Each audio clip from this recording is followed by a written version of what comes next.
ಹೊನ್ನಾವರ ತಾಲೂಕಿನ ಗೇರುಸೊಪ್ಪ ಡ್ಯಾಂ ಸಮೀಪ ರಾಷ್ಟ್ರೀಯ ಹೆದ್ದಾರಿ 69ರಲ್ಲಿ ಓಮಿನಿ ಮತ್ತು ಟೂರಿಸ್ಟ್ ಬಸ್ ನಡುವೆ ಅಪಘಾತ ಸಂಭವಿಸಿ ಓಮಿನಿ ಚಾಲಕ ಮೃತಪಟ್ಟ ಘಟನೆ ಶುಕ್ರವಾರ ಸಂಜೆ ನಡೆದಿದೆ. ಭಟ್ಕಳದ 37 ವರ್ಷದ ಅಬ್ದುಲ್ ವಾಜಿದ್ ಎಂಬಾತನೇ ಮೃತಪಟ್ಟ ಓಮಿನಿ ಚಾಲಕ.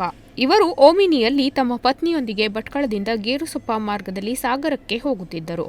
ಗೇರುಸೊಪ್ಪ ಡ್ಯಾಂ ಸೈಟ್ ಸಮೀಪ ಎದುರಿನಿಂದ ಬಂದ ಟೂರಿಸ್ಟ್ ಬಸ್ ಓಮಿನಿಗೆ ಡಿಕ್ಕಿ ಹೊಡೆದಿದೆ.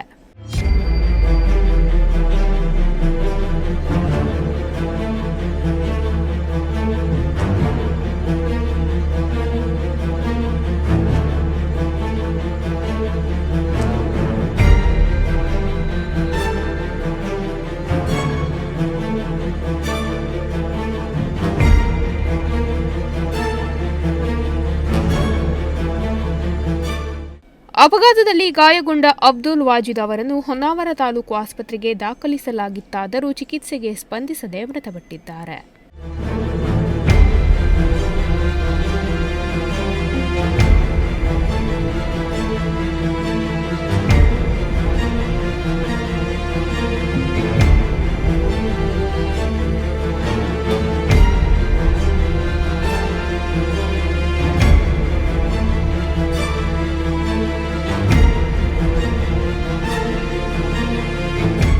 ಅವರೊಂದಿಗೆ ಪ್ರಯಾಣಿಸುತ್ತಿದ್ದ ಪತ್ನಿ ಗಾಯಗೊಂಡಿದ್ದು ಆಸ್ಪತ್ರೆಯಲ್ಲಿ ಚಿಕಿತ್ಸೆ ಪಡೆಯುತ್ತಿದ್ದಾರೆ. ಅಪಘಾತದಲ್ಲಿ ಓಮಿನಿ ನುಜ್ಜುಗುಜ್ಜಾಗಿದ್ದು ಬಸ್ಸಿನ ಮುಂಭಾಗಕ್ಕೆ ಹಾನಿಯಾಗಿದೆ.